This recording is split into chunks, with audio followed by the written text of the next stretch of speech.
Hello and welcome to Political Paradigm. I'm Terry Ikumi. Well, we've started speaking with candidates on all levels. Last week I spoke with a presidential candidate, and this week will be no exception.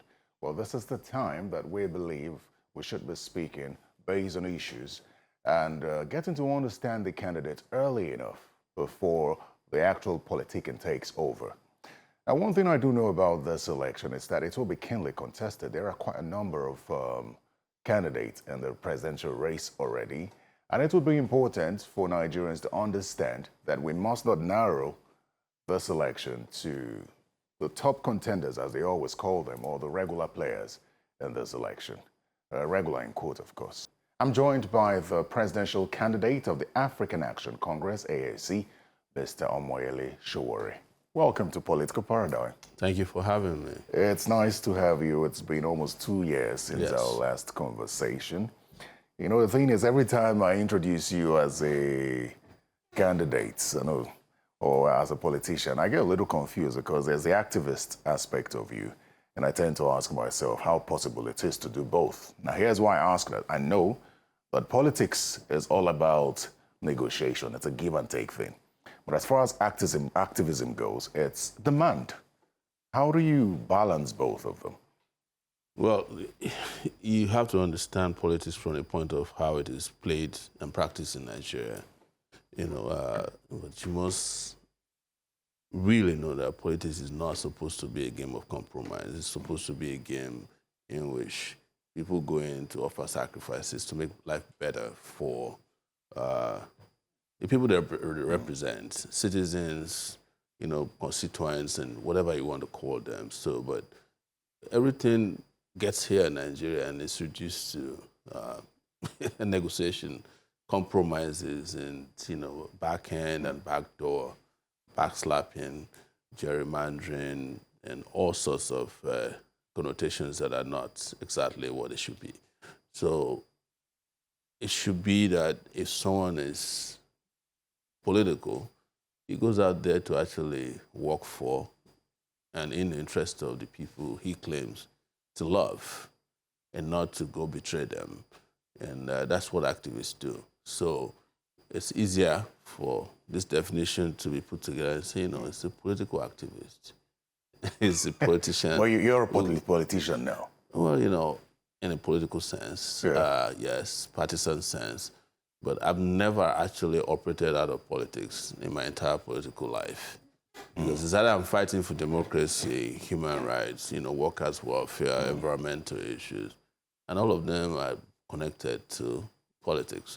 Because at the end, you're going to present all your demands to a politician. So as an activist who goes to who fights to be in a political office, you are presenting the demands to yourself. And it's easier that way than having to go through a third party who then subject your demands to vagaries of compromises, personal interests, special interests, and all those things that make your demands never to be heard. So, yes. But how do you respond to those who say that because you're now a politician, and in larger sense of it, a presidential candidate, you've contested on 2 occasions, this is your 3rd attempt at it, that you can no longer be an activist because you've now lost an election, and they try to compare you to other politicians who have lost elections who do not toe the path that you told. No. The interesting part is that there's hardly a Nigerian politician, serious, who doesn't try to prove that he's an activist.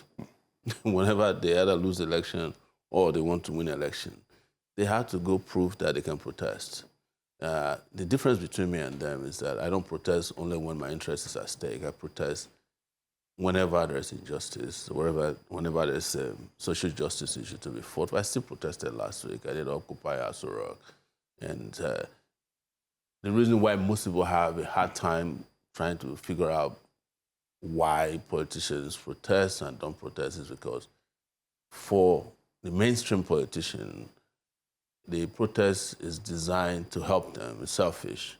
For a Main Street political activist, the protest is designed not to be cyclical. It doesn't come in election cycles. I don't go on break. I don't go on vacation. whenever or wherever I find myself, if there's injustice, there's social justice issues to be dealt with, we handle the task right there. What was the result of your protest at Sowore last week? 360 people were freed 2 days later, and they kidnapped woman and her twins were also rescued. But you commend the federal government for that, because I've seen... No, you should commend us for forcing the federal government. No, not a problem. But Yes. you commend the federal government for that action. It is the job of the federal government to protect.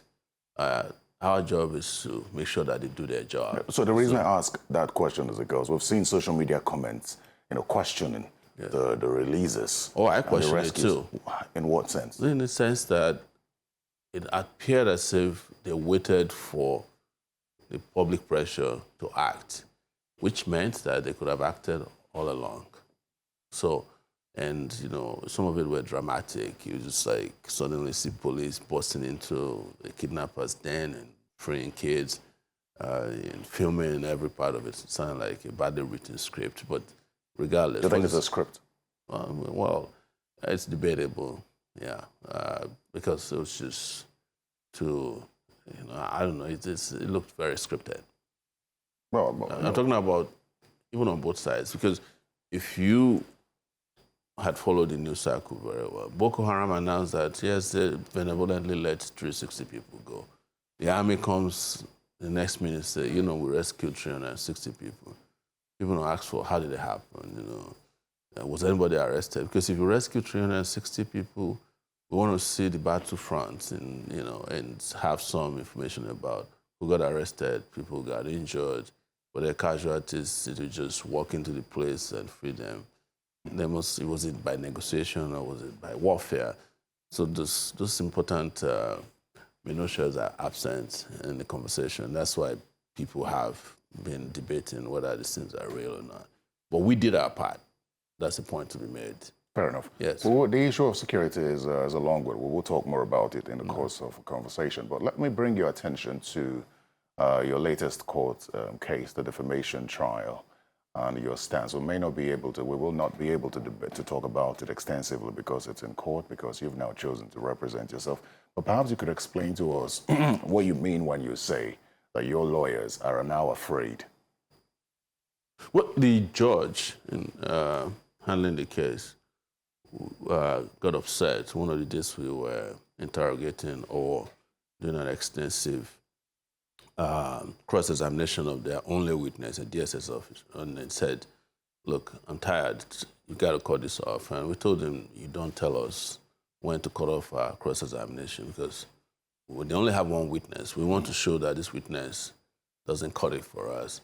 And the judge got upset and asked my lawyer to approach him and kneel down in the open court. So that was the weirdest thing I've ever seen in a courtroom in Nigeria, maybe perhaps anywhere in the world.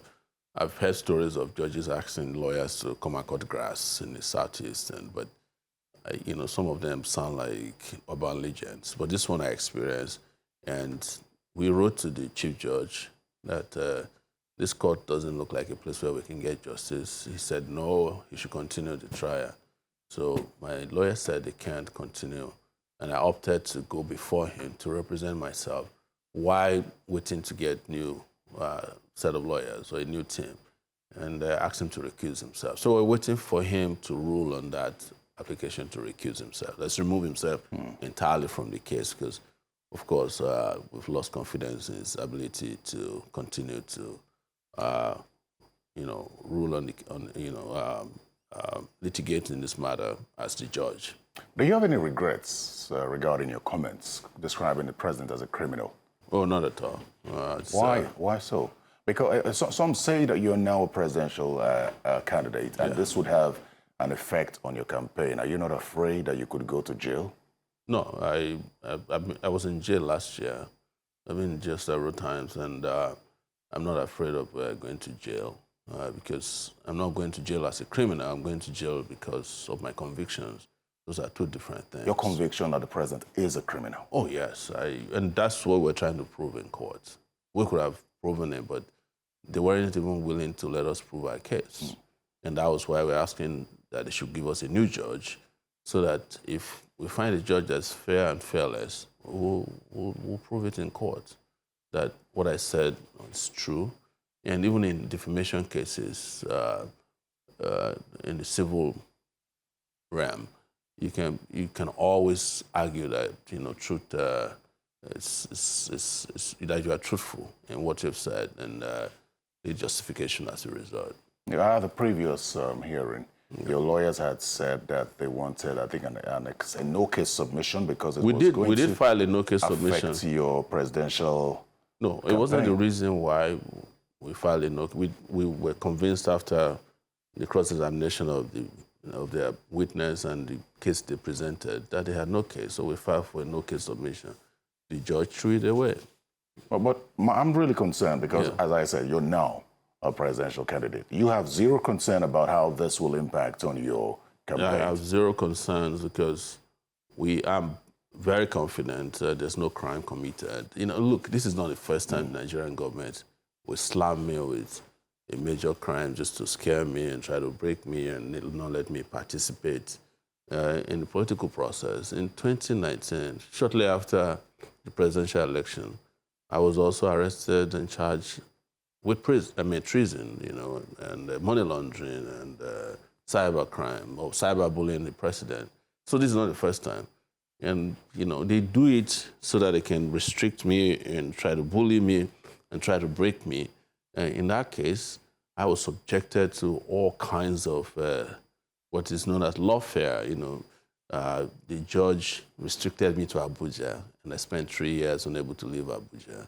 And I went to the Court of Appeal. They lifted the restriction, but they won't give me back my passport.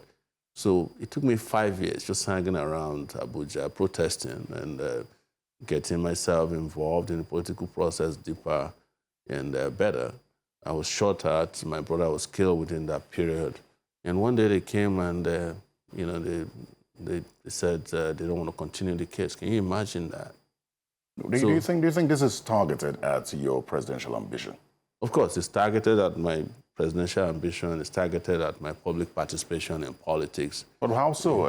Some would say you're not a major contender in the election, and it would be based on precedents. Yeah, no, but I'm not a major contender to you.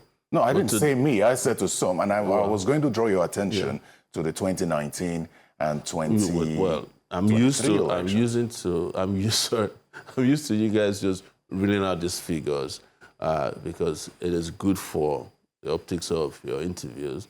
But you always also never remember to tell the public that these are brutally disputed elections, particularly the 2023 elections.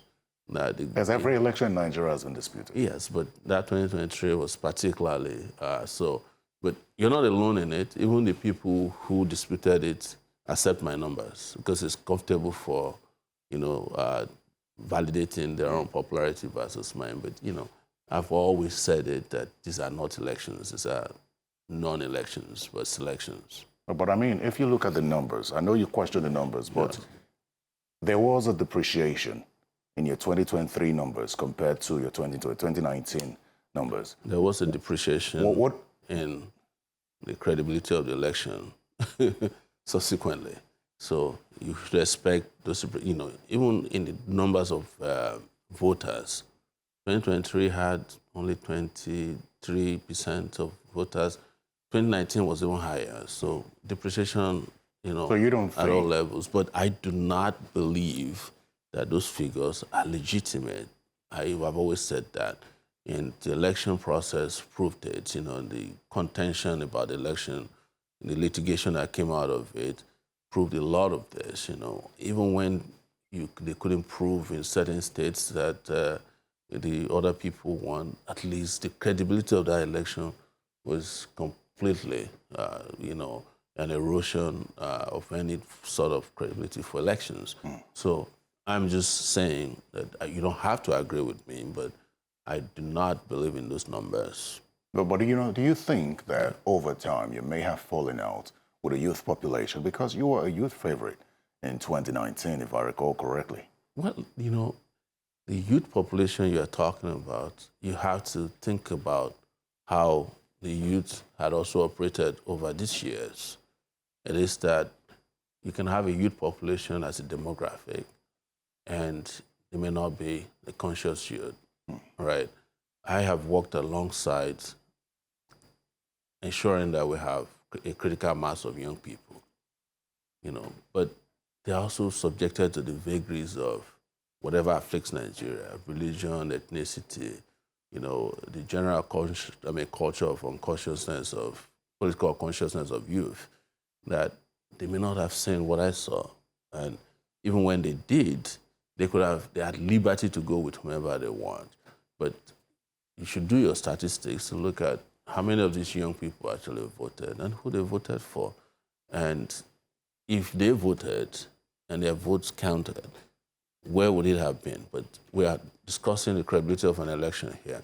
So we cannot also sneak in a youth population or a youth participation when we have a general problem with credibility of the election. But that's also tied to voter participation. Yeah. The youthful population is in great numbers. And so I have to ask you what you see from when you began the contest for president in 2019, 2023, and what you see going into 2027 as far as the youth population is concerned, their mindset, and perhaps what could interest them in voting.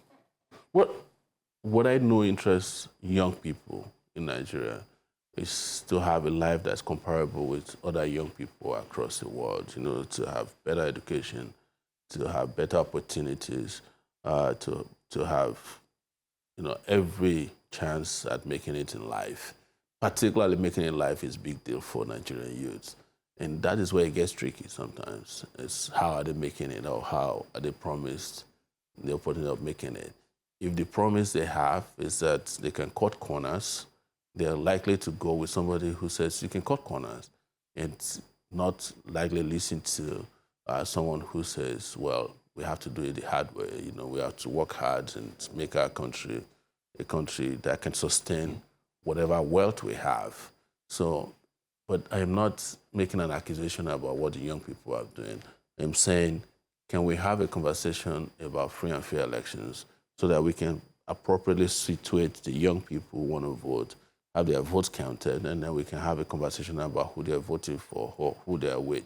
And as I've argued mostly in your studios, that elections do not start and end with voting and counting alone. It also includes what we are doing now, that all these young people get a chance to listen to all of the candidates and what their programs and manifestos are, and be able to do it in a way that you can get to them, which is also, generally a problem of a new generation. They don't have, if I have this interview with you, and by the time we are done, even if it is 20 minutes, to get to the youth, we must go back and cut out, 30 seconds of their attention span, because they have very short attention, so they have to listen to.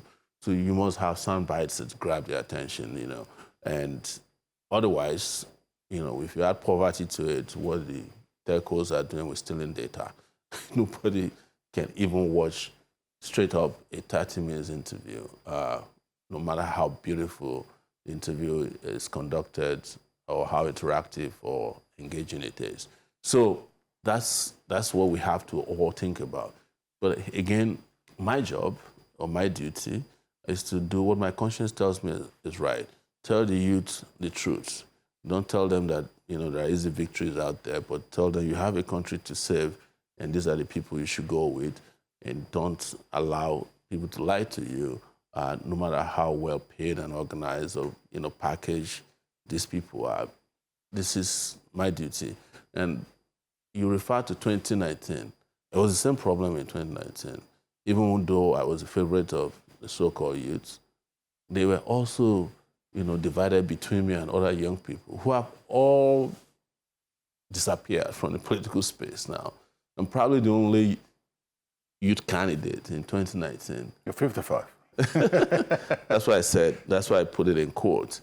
In 2019, because that was almost 8 years ago, who is still around? The Kingsley Moghalu's have disappeared. Faladro to Tokwe Fasra, they've all melted away. And do you think they were disappointed in the system? No, it's a little bit more complicated than that. Some of them actually might have been disappointed, but they didn't understand, because I had a little bit of luck in 2019 that I didn't join a political party, that I was lucky to, alongside others, establish our own political party. And that made my own security as a political candidate to be better standing than others who were, recruited to join political parties. So as soon as the political parties were done with them, they just moved on to other persons. I remember that Kingsley Moghalu was defeated by a person you and I never heard about as of 2022, and that was Kachuku. They took him to Abeokuta, Obasanjo's hotel, and flogged him over there. And I'm sure he must have been shocked to feel like the guy who he felt he was better than would just wallop him quite easily. Of course, they went after us, took our political party from us for 3 years, but we litigated, protested and got back the party. So I'm just explaining to you that their disappearance may not be their own fault. But there's also a section of their own emergence that had to do with the existing parties, which is a conversation for another debate in the future. I want to take you back to those numbers that you dispute. Yeah. And sort of get your attention to the depreciation, because the system which you hold responsible is still in place. Yes, that's right. And you're going into 2027. What is different for you that suggests that your numbers would be different or improve in 2027, or you could possibly win the election? No, it's not about the numbers, it's about the issues. And the moment we are able to tune the minds of the public to the solutions to the problem, which is not going to be easy to do considering the heavyweights who have access to stolen wealth, who have what they call political experiences that don't affect the life of our people. It's not going to be easy. But I am convinced that I have stayed long enough within the political process and on a different spectrum of politics, which combines the struggle at the barricades with that of the ballot, that I think people have come to the realization that this is probably a different guy in terms of, character, in terms of intellect, staying power, and the vibe I get from the public is different in terms of how they see all this. Now, it is not to say that on the day of election, they will not bring out police, bring out money, and they will not buy votes. But the conversation we're having here is a conversation about merit. The moment merit is thrown out of the window, credibility is thrown out of, we're no longer having an election. And that's what my argument has always been. But those who prevent these free and fair elections from happening will have people electing to take some of that means. It's interesting that you say all this and you don't talk about party structure. Well, there's no party in Nigeria that don't have a structure, right? But the most important structure of a political party are the people. Because if you go and ask all the political parties, they can give you staggering figures of their members. But none of them has 10% of the voting population as members, which means that more voters are outliers. They're not within the layers of party membership. A lot of people don't actually care about members. Being members of political party. A lot of people actually also, in my view, don't like the idea of partisanship. They don't like politicians. That's why you see me, anytime you call me a politician, I'm always like looking left and right as if a mob is going to come after me, because it's not a great connotation of how to describe someone in Nigeria. But there's a huge population there who have the capacity and the willingness to vote. But the job of those of us who have political parties is to bring them together to say, look, we can all go make it happen once and for all. But most importantly, that if you vote for me, I'll protect your votes and I'll make sure that the results are delivered the way you do. But we still need the mass. There's no question about that. And the mass ideas and ideals and expectations must be delivered in the numbers. And the moment that happens, you guarantee that we'll get to where we're going. But there's no time I'm an optimist about Nigeria. And everybody knows this about me. I'm a pessimist, politically speaking. I expect the worst and hope for the best. Why do we never, or almost never, hear you in a coalition with other opposition political parties? I'm glad you asked this question because every time you hear the word coalition, we are not actually hearing about principles. We are not hearing about ideals and character. We're not hearing about vision. We are just hearing of people who say, who are looking at their time and say, election is coming, election is coming. Can we get together? Let's go and grab power and use it to do what the other side is. If we win, fantastic. We spoil we share the spoils of office. If we lose, we keep just poking the barrel and telling the public these other guys are bad. That's what they call coalition in Nigeria. And those ones are structured or structural coalitions. But there's a coalition that you, media, also don't talk about. And that's the coalition of the oppressed. That the oppressed people in this country are, and could be in one place, and they can speak to their needs and expectations and the country they want to have. That's where we are comfortable at. About 3 months ago, you could not walk into a TV station without being what I was called, rage baited into talking about coalition. When I say rage bait, it's like, why are you not in the coalition? Why are you not in the coalition? And you say, which coalition? They say ADC, And then the next minute, the coalition falls apart. And you find out that they are no longer talking about the coalition because whenever you hear why you're not in the coalition, they have a favorite candidate in mind. And their favorite candidate. And the moment the coalition doesn't have they no longer call it a coalition. They start referring it to as a political party. But if they have their favorite person, thief, in the coalition, it's a coalition. The moment it's not their favorite person, these people again. Do you get approached by all these opposition political parties? Well, they do so, but cautiously, because I ask hard questions. And if when they were setting up ADC, someone came to me and said, yeah, you should be in this coalition.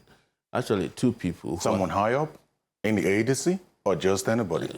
I'll mention Amechi. Amechi people reached out to me. Amechi's people reached out to you? Even Babashir Lawal, who used to represent the ADC at INEC meetings. He represented David Mark at meetings with INEC, and we attended about 3 meetings together.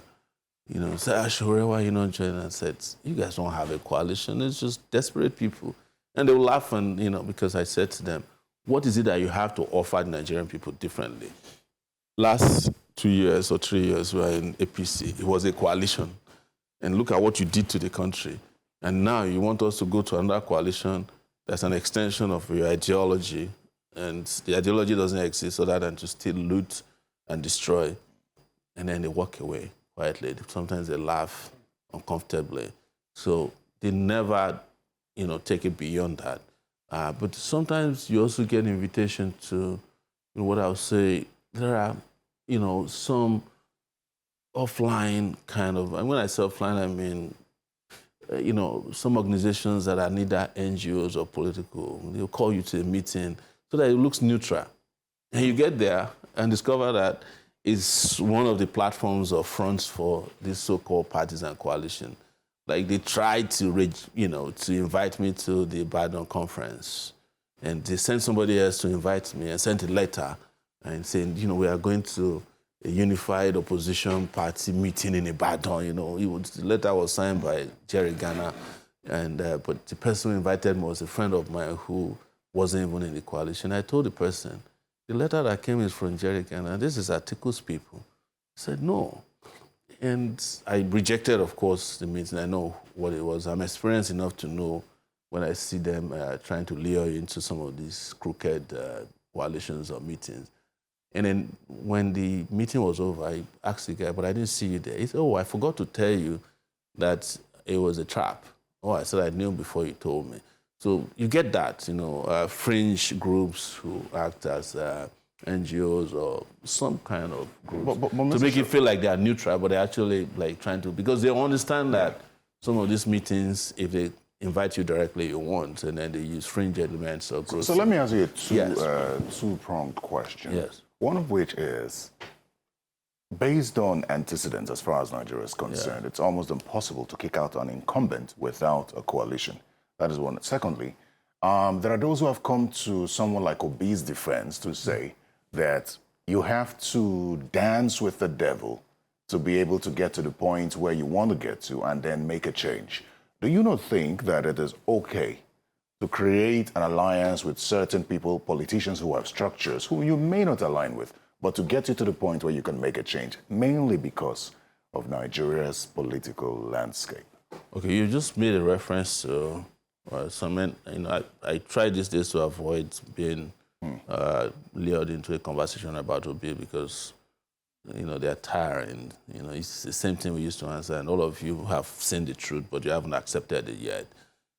When Obi was running in the Labour Party, was it a coalition? It wasn't. He just went in there was a Labour Party, rented the Labour Party, ran on the platform of the Labour Party, which I used to call the Airbnb of politics, a short renter. And then when he was done, they kicked him out of the Labour Party. He ran to the ADC, and they called it a coalition, but because it doesn't do coalition. And he left and then ran to NDC. NDC is run from the kitchen of this Seriake Dixon, former governor of Bayelsa and senator now.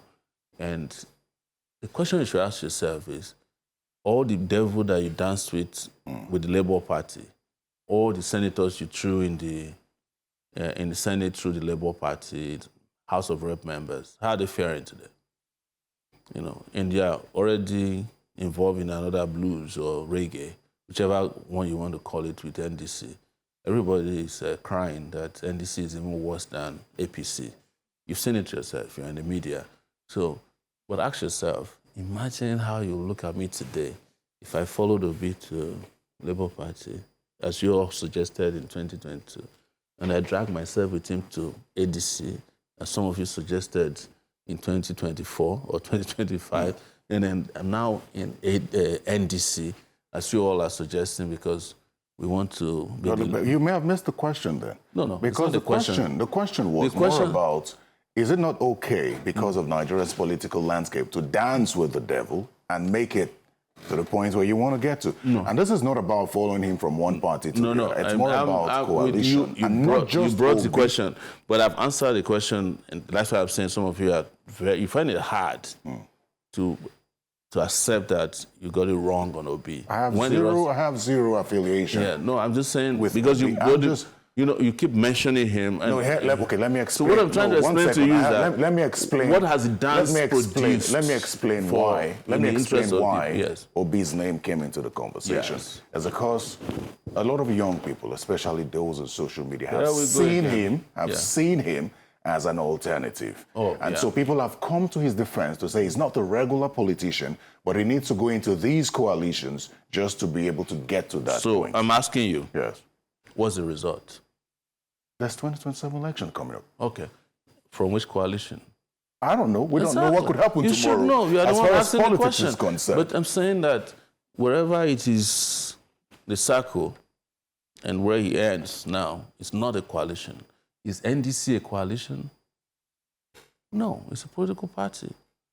But it's not just a political party, a new political party that was formed through a court order from Kogi State a few months ago. Are you getting my point? So, but you have also, the people on that side have made the argument before that you don't have to dance with the structure of criminality. So how do you win? So you ask them, why did they condemn the structure of criminality in 2023 and then went into a coalition with the structure of criminality in 2025 and exited the structure of criminality in 2026 and went into another structure who they haven't defined yet. If the electoral structure is credible and strong enough, do you think that it would be necessary to do all this dancing around? That is, why am I not dancing around, though? You're not getting the results, are you? Okay, the person who's dancing around, has he gotten the Let me even result? ask you a question. No. Before you go, Yeah. the person who's dancing all this dancing around, has he gotten the result? Did they win the election? Well, we don't know. Election is coming up. But then let me ask you No, a I'm talking question. about the past election. You know this conversation has nothing to do with Obi. Exactly. He's just one No, you of brought the it many. up. And I gave you an example of Yeah. why. But then I want to ask you a question because you mentioned Sarah Dixon and you talked about the monopoly of the NDC and all that and the outcomes. Yes. Some would also say, what's the difference between you and them? Because you always stay as the chairman of the party and presidential candidate consistently. No. You see, every party has got its own constitution, and it has members, and it has its own way of doing it, culture. It has its own ideology. And if you are coming into the AAC, for instance, you have to join the party. And interestingly, it's the only political party where you have to carry out political education so that you understand and will blend together at the end of the day.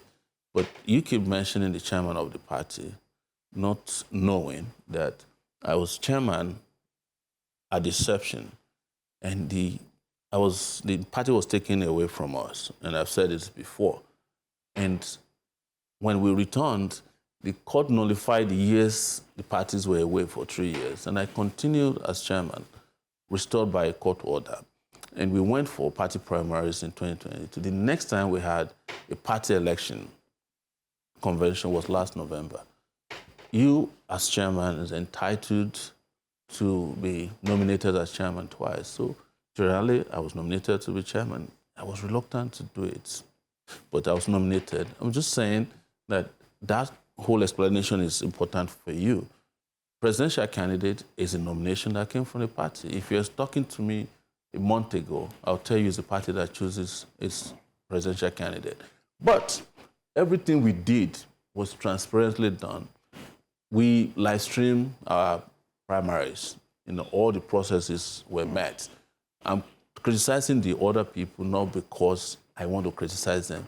It is the people who join them who come on your show in Channels TV and said this party is worse than the party we ran away from. Let's go into some actual conversation around the issues bedeviling the country and the politics that we expect out of it in 2027. Yes.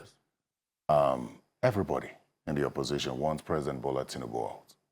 Yes. So I'm tempted to ask you why you think that in 2027, Nigerians will not re-elect him, considering the successes he is rolling out. Well, maybe you are the only one seeing the successes. I said he's rolling out. Well, there's a difference between the actual experience of the Nigerian people and the experience of those in power who are rolling out these successes, both in the media, talking about social media and mainstream media, because the person who's president of Nigeria himself is a media entrepreneur. He owns so many radio stations, and they use it to just tell lies to the public. But with regards to what I would think is natural about human beings, there's nobody who would intentionally go out on election day in January 2027 and vote for a continuation of a Tinubu regime. I don't know how many people would do that, but there are exceptions to every rule, and the exceptions include connivances, conspiracies, and bribery, corruption of bodies that conduct the election, some electorate, the involvement of the military, third-party groups, thugs, and whatever makes the Nigerian election a horrible experience. But if we were to have a free and fair election, I don't even think Tinubu would not just look at the polls and say, look, it's time to go home, wherever his home is. That's your ground. That's my assessment. Fair enough. Yes. Well, when you look at the state of the country, for example, one of the things that you have criticized heavily is fuel subsidy removal. I don't know what you plan to do differently about that. You've also talked about the cost of living. Yes. What would you do differently as far as this country is concerned to perhaps, reduce the price of food and the standard of living immediately. No. Because the people who defend the president say that these policies will be impactful within in the next maybe 3 or 4 years. Since I was politically conscious in the university, it's the same lie repeated all the time. When they were removing, I was around when they removed the fuel subsidies under the Babangida regime. It was the same thing. It was, don't worry, everything will be fine. Abacha can remove subsidy, everything will be fine. They even created a bogey where they said all the money was saved and they were using them for, third-party type of governance, and it never produced any results. All right, Nigeria has been poorer and poorer because the policies did not come from us. It was a policy imposed on the Nigerian government, being lackeys of the West, through the World Bank and the IMF. They call them structural adjustment programs. And what they say basically is that, you take food from the people, and that basically creates disequilibrium in the system and destabilizes the system so that our ability to produce and compete internationally, you might say it's conspiracy, is ruined and destroyed. Our education system is taken away such that people can't afford to go to school. And you just kind of emasculate a country of 200 million people and then assign them a name called third world country. If you're tired of calling them third world country, you call them global south because that's sexier, right? But it's the same people living in penury, poverty, and multidimensional poverty as we know it. So we become guinea pig for experiments and studies across the world. But the truth is that we have enough to sustain us. One of the issues you just raised is the issue of cost of living. Should we push down the cost of food? No, you can't push down the cost of food. What you do is you don't take away from people their ability to get food. You don't take away their ability for small businesses to run their businesses by removing what typically is a protection. And I tell you, there's nowhere in the world that there's no protection for the poor or the middle class, or even the the high class, which is the rich. Rich people get, one rich man can get enough waivers that can take care of 1 million to 50 million people. That's how societies operate. So you talk about the cost of living right now. You can't go to the market and say, oh, and I'm pushing down the cost of food. You have to increase the purchasing power of those who in your society are workers, because that's where money comes from workers. I'm talking about both public sector and private sector workers, by ensuring that they get a living wage. Because if you look at the reason why things are hard right now, it was because you came and removed the protection, which is subsidy. So if I was able to buy fuel for 50,000 naira, fill in my tank, and I'm an Uber driver, or I'm just making what they call pure ice water, my cost of production goes up. And what do? I transfer it to, it's like you're visiting vengeance on others. And that is where you get the inflation that we're dealing with now. So it's called cost push inflation. Because when you ask people, if you increase minimum wage to 500, the first thing they'll come and ask 2 questions. How are you going to pay? And the second is going to cost inflation. It's like everybody's programmed to think that inflation came from enriching people. But what does happen is that the worker is able to cope with this wicked imposition. So you're saying you will retain subsidy, but you would give more money to the people? Yes. From where? From wherever a senator gets 30 million naira a month to pay himself. Because, look, and I'm not belittling an economic conversation by saying that, but for someone like me, I know that there are enough in the system, but are we collecting? Maybe not. Where we are collecting, is it getting and trickling down to the people? Not. Because sometimes, even in having the argument, people will say to you that, yes, if you save all the corruption money that we have, will it not solve the problem? My goodness, if you plug all the leaks and you stop thieves from stealing in this country, money will be, we're pouring out of our, treasuries from the window. Are you getting my point? So don't belittle any savings, the cost of governance, but generally also collect. Mr. Femi Falana, who's been my lawyer since 1992, wrote a letter to the Attorney General last week, and he identified truthfully, places where Nigeria could collect uncollected revenues up to $200 billion. If we do that with a president that is willing to do the job, that is our budget for 5 years. We won't need to borrow from anybody, and we'll be able to fund education, fund a minimum wage of even ₦1 million, buy weapons to fight, or technology to fight insecurity. Because you can't just fight insecurity with guns, you have to fight them with food, employment, and also great opportunities for the citizenry. Because as long as people don't have these things, they will always do something that will make you feel insecure. Because everybody got to eat, everybody got to survive. It becomes a jungle and the survival of the fittest. So these are just some of the practical steps that we can describe to you that will help you understand that the opportunities are there for you to make this country work. It's not something esoteric. It's not like I'm just saying it out of the blues. It is the truth, because these are research that we have done over the years. Some of these things are things I discussed in 2018 and 2019 on TV, and the anchors will laugh at me. But one of the biggest problems is that even those who argue against a living wage, the reason they do so is because they are living above their own means. But they don't explain it. If everybody were to live on their salaries and allowances and emoluments as written in the Constitution and our fiscal system, everybody will be a member of the labor movement, including senators. They will be asking for more than minimum wage, because a senator in Nigeria is probably going to be earning 800,000 naira. That would be taken down by just MTN data subscription. Let's be a little more practical. Yes. The policies of this government have been praised as bold. By who? Entirely. International body, IMF has praised it, World Bank has praised the president. They've been praising policies as bold since where I'm driving 1989 when I got to Unilag. Here's the question, Mr. Sowore. What policies of this administration would you reverse?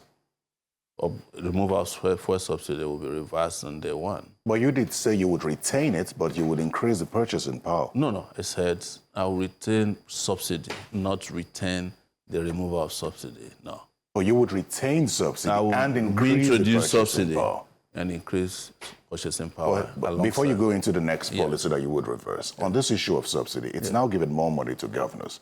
Isn't this the time to hold governors accountable? Is it wrong for the president to give more monies to governors?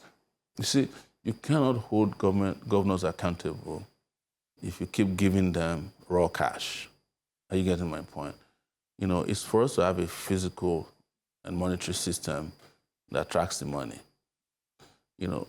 Anytime you give somebody raw cash, you have also extended to the person the temptation to take it. And no governor can transparently tell you how they're spending the monthly allocation given to them. Because by the time they deduct security fees, or what do they call it, and these higher private jets. But how is that the president's problem? No, the president is supposed to ensure that money that is given to anybody gets to the destination for which it is meant.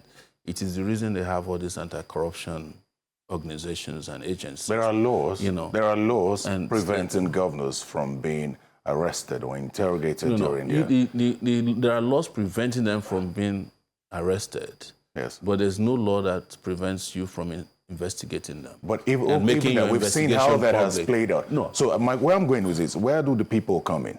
Yeah. And I wanted to also add that the fact that there's no person as president who is bold enough to allow local governments to get their funding directly, and also ensure that there is democracy at the local government level, where it is compulsory that elections must hold. And I will say this under my watch. I will reverse the idea of state governors, organizing local government elections. We should have a national uniform election process. But even you don't trust the national. No, that's why I say uniform national election, independent. I'm not talking about the one there. I'm talking about what I would do when I'm there. and I will do so honestly and truthfully, and so that we do not allow them wiggle room. What we have done to make this is to turn them to emperors who are not accountable to anybody, and they do exactly what you expect them to do.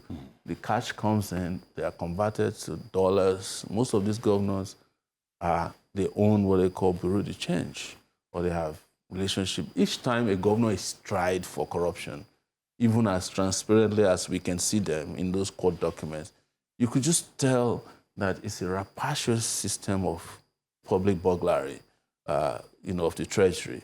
It is very clear that a governor will take 80 billion naira cash, like they had of Yaya Bello in Kogi State. So multiply Yaya Bello by 36 state governors, or 37, including the Minister of the Federal Capital Territory. Add that to ministers, and you can understand what I'm saying when I say there is enough money to go around to pay workers properly. And because if you look at how much was stolen, according to EFCC documentation, according to the charges, he would have paid 500,000 naira to workers in Kogi State for the period that he was governor of the state. Mr. Sowore, we know the number of people who are in their employment, but they were paying them 5,000 naira a month, and they wouldn't even pay most of the time. And when we were shouting ourselves hoarse in this country that this guy's a thief, we said, don't call them a thief on our show, please, please. It's not been proven. Even now that it's been proven, you still cringe when you say, they're thieves. So we must call a spade. But beyond that, yes, it is time to have another farm instrument that is not a spade. Time really goes by. Yes. Fast. We're almost out of time. But I must ask you, there are two questions that are really pertinent for me to ask you. One is because you have been a victim, you've been a constant victim of police brutality. Yes. What is your plan to reform the police? Oh, man, you can't reform the police without reforming the entire architecture, or, the security architecture of the country. It has to be all of it. Because it's not only police that is brutalizing people. Soldiers brutalize you, the DSS brutalize you. They might do it in different ways, but brutality is brutality. Torture is torture, whether it's physical or psychological. They both, in fact, it's been proven that psychological torture will probably ruin a man than a man who is beaten up and can't go to hospital just because those wounds are hard to see and treat.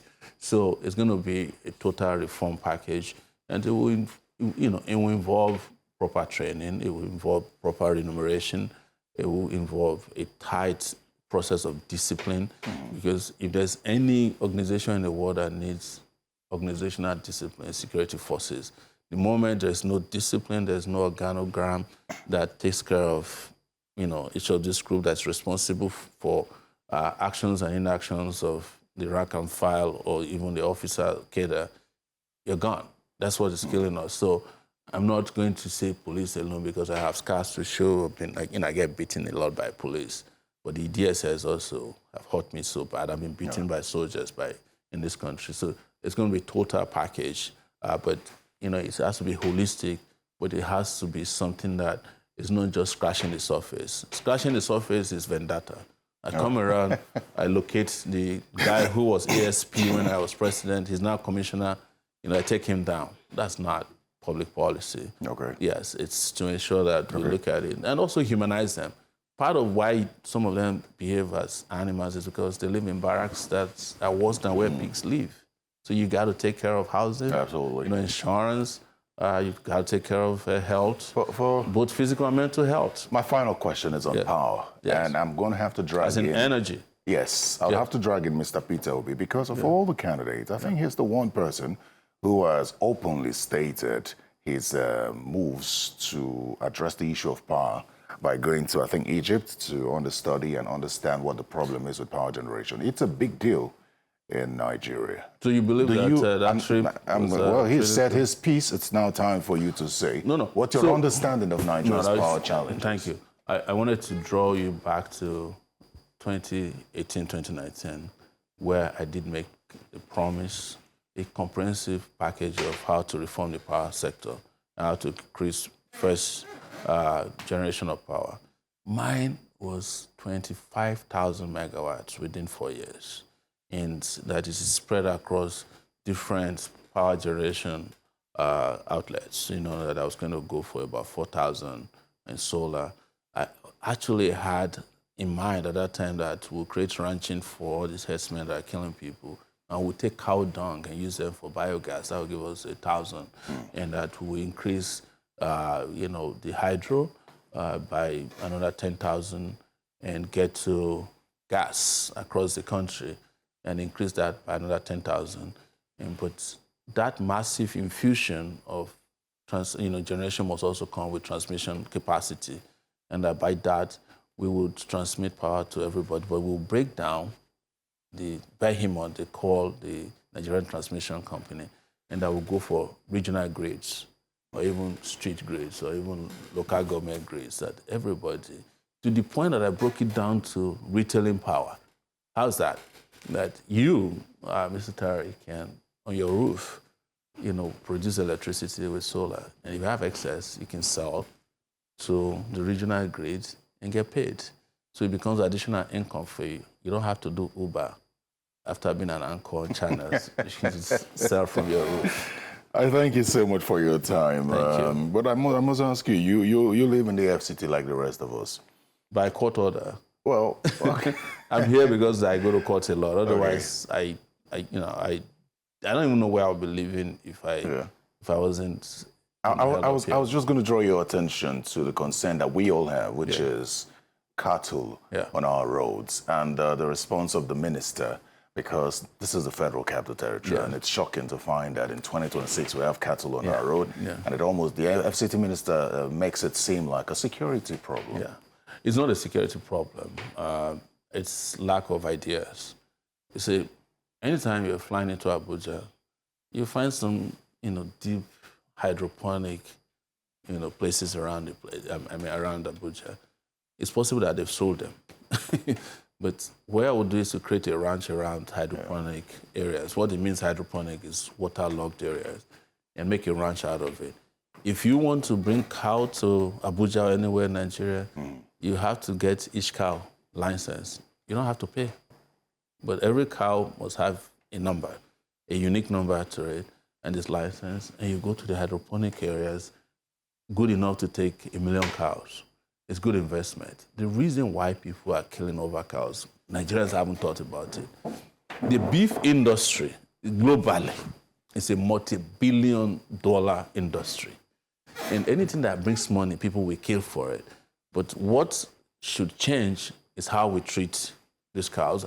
I have almost had accident twice in Abuja running into cows. It's not like, they're not like you even know that they're coming. You just run them into the street, and if your brakes are not good, I'm not driving now, right? But you can't trust who is driving you. Mr. Sowore, you'll be in accidents that could take your life. Our time's up. I thank you so much for your time, and I'd love to speak with you again when campaigns commence fully and you have a manifesto in place. There's a manifesto in place. It's your duty now to see how many times we can talk about the manifestos one by one. One thing I'll say before I leave is that you also owe the Nigerian people a duty to keep bringing people who say they have ideas. Presidential candidates, there are 15 now. There's supposed to be 21 parties, but according to INEC, only 15. You're the second presidential candidate. I took the candidate of the YPP last week. Yes. I'm doing my part. Don't forget to take the candidates of the people who claim they are the major parties. Absolutely. Drag them down here. Absolutely. Don't let them escape scrutiny. Thank you very much. Thank you very much. Well, I've been speaking with Mr. Omoyele Sowore, presidential candidate of the AAC in the 2027 election. If you'd like to catch this conversation afresh, please go to YouTube and search Political Paradigm, or simply go to channelstv.com. You'll find past episodes there as well. Thanks for your time. I'm Terry Ikumi. Goodbye.